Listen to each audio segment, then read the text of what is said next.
Hello, Terry Lynch here, medical doctor, accredited psychotherapist, best-selling mental health author, creator of mental health courses for mental health professionals and the general public. We hear a great deal these days about there being an epidemic of depression. According to the World Health Organization, depression ranks in the top 3 burdens of disease globally. The World Health Organization has predicted that by 2030, depression will be the leading burden of disease in the world. But is this really true? Is this really correct? No, it's not. There is, as I will describe in a moment, an epidemic, indeed 2 epidemics, in relation to what is called depression.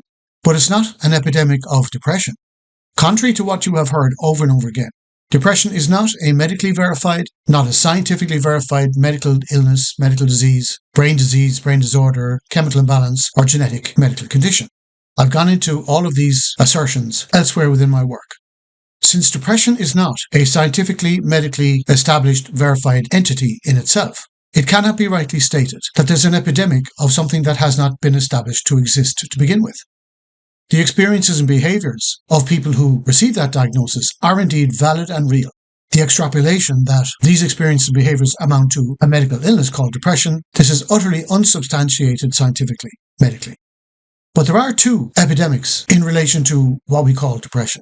There's an epidemic of the diagnosis of depression. That's a separate issue to depression being an actual entity in itself. GPs and psychiatrists regularly diagnose people with depression. Approximately 1 in 5 people in Britain, for example, are on antidepressants. And that's the other epidemic. An epidemic of the prescribing of the substances that are referred to as antidepressants. So we've allowed ourselves in society to arrive at the bizarre situation where one of the most common so-called medical diseases in the world is not actually a verified medical disease at all. So it's high time that we, as a society, reappraised this so-called thing that we call depression. Because the experiences and behaviours, as I said, they're very real. They need and deserve responses in their own right. But they predominantly need trauma-informed and psychologically informed responses, because they are fundamentally trauma-related and psychologically and emotionally related experiences and behaviours. I'm currently creating a course for psychologists, psychotherapists, counsellors on working with people with a psychiatric diagnosis.